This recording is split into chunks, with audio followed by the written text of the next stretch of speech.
बरं हे सगळं करत असताना हा प्रश्न मात्र कायम राहतो की तुम्ही उपाययोजना कराल, तुम्ही व्यवस्थित सगळं नियोजन कराल, कुंभ होईलही उत्तम अशी आपण अपेक्षा बाळगूया. त्यानंतर मात्र तिथं अतिक्रमण होणार नाही किंवा तुम्ही जे आता बनवलेलं आहे ते इंटॅक्ट राहील यासाठी म्हणून तुम्ही काय पाऊल उचललेलं आहे किंवा त्यासाठी काही प्रोव्हिजन तुम्ही केलेली आहे का? आम्ही निश्चित आता आम्ही सगळे रस्ते मोठे करतो. नाशिक शहरामध्ये सगळे रस्ते आम्ही आता सिमेंटचे करतो, व्हाईट टॉपिंग करतो आहोत. त्याच्यामुळे सगळं अतिक्रमण आम्ही काढलं, कारण हे सगळं महत्त्वाचं आहे. आपण ते विचारलं, कारण अतिक्रमणच्या विळख्यामध्ये मग शहरं एवढी येतात की त्यानंतर मग सगळं परत आधीसारखंच होतं. पण यावेळेला आम्ही ठरवलेलं आहे की आता कुठेही या हे शहर कसं आहे, आता मुंबई पुण्यानंतर आता नाशिककडे लोक बघतायत. लोकांचं लक्ष नाशिककडे आहे. इथे खरं म्हणजे एक भौगोलिक एका उंचीवर असल्यामुळे हवामान अतिशय थंड आहे.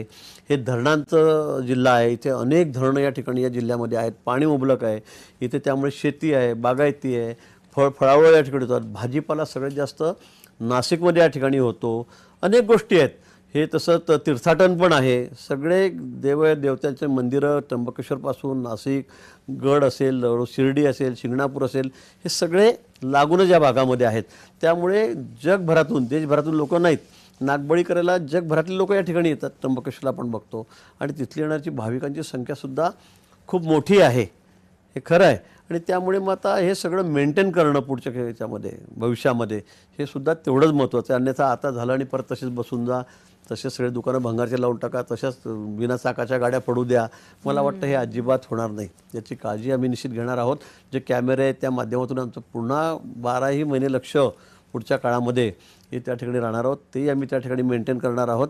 त्यामुळे आपण निश्चिंत राहा, कारण नाशिक शहर मी पुन्हा सांगेल की तीर्थक्षेत्र तर या ठिकाणी आहे, तीर्थाटन या ठिकाणी आहे, पर्यटन या ठिकाणी आहे, या ठिकाणी ही उद्योगनगरीसुद्धा आहे. आता सगळ्यात जास्त डिमांड जी असेल उद्योग क्षेत्राची ती आता नाशिककडे आहे. आपण बघा, घोटीपासून इगतपर्यंत जमिनीचे भाव आता किती 3 पट 4 पट पाडवत दोन वर्षामध्ये वाढलेले आहेत. आणि लोकांची इतकी मागणी जमिनीची या भागामध्ये आहेत की आम्हाला उद्योग आणि समृद्धी मार्ग झाल्यामुळे आता मुंबईला आम्ही कनेक्ट झालेलो आहोत.